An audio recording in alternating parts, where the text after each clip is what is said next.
Udupi ಕೃಷ್ಣಮಠಕ್ಕೆ DCM DK Shivakumar ಭೇಟಿ ಕೊಟ್ಟಂತಹ ಸಂದರ್ಭದಲ್ಲಿ ದೇವರಲ್ಲಿ ಒಂದು ವಿಶಿಷ್ಟ ಪ್ರಾರ್ಥನೆಯನ್ನು ಮಾಡಿಕೊಂಡಿದ್ದಾರಂತೆ. ದೇವರೇ, ಏನೂ ತಪ್ಪು ಮಾತನಾಡಿಸ್ಬೇಡಪ್ಪ, ನನ್ನ ಕೈಯಲ್ಲಿ ನಾನು ಏನೇ ಮಾತನಾಡಿದ್ರು ಕೂಡ ಅದು ತಪ್ಪಾಗ್ಬಿಡುತ್ತೆ. ಉಡುಪಿ ಕೃಷ್ಣಮಠದಲ್ಲಿ ಡಿಕೆ ಶಿವಕುಮಾರ್ ಅವರು ಪ್ರಾರ್ಥನೆ ಮಾಡಿದಂತಹ ರೀತಿ ಇದು.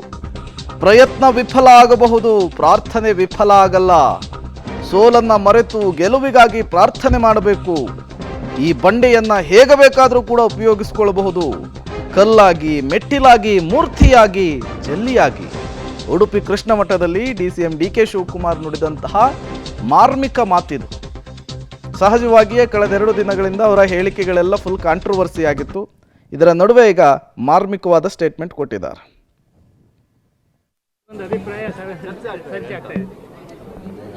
ಸುಮ್ಮನೆ ಏನು ನೋಡ್ರಿ, ನಾನು ಹೋಗಿದ್ದೀನಿ, ನಾನು ಬಂದಿದ್ದೀನಿ.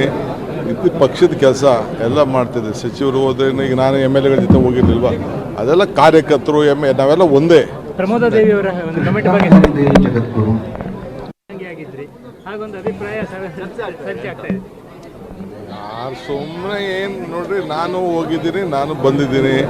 ಇದು ಪಕ್ಷದ ಕೆಲಸ ಎಲ್ಲ ಮಾಡ್ತಿದ್ದೆ. ಸಚಿವರು ಹೋದ್ರೆ, ಈಗ ನಾನು MLA ಗಳ ಜೊತೆ ಹೋಗಿರ್ಲಿಲ್ವಾ, ಅದೆಲ್ಲ ಕಾರ್ಯಕರ್ತರು ನಾವೆಲ್ಲ ಒಂದೇ.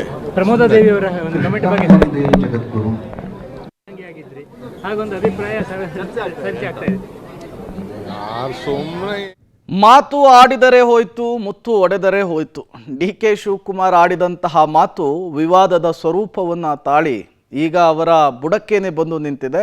ಉಡುಪಿಗೆ ಹೋದರೂ ಕೂಡ ಅವರಿಗೆ ಅದೇ ಚಿಂತೆ ಕಾಡ್ತಾ ಇದೆ.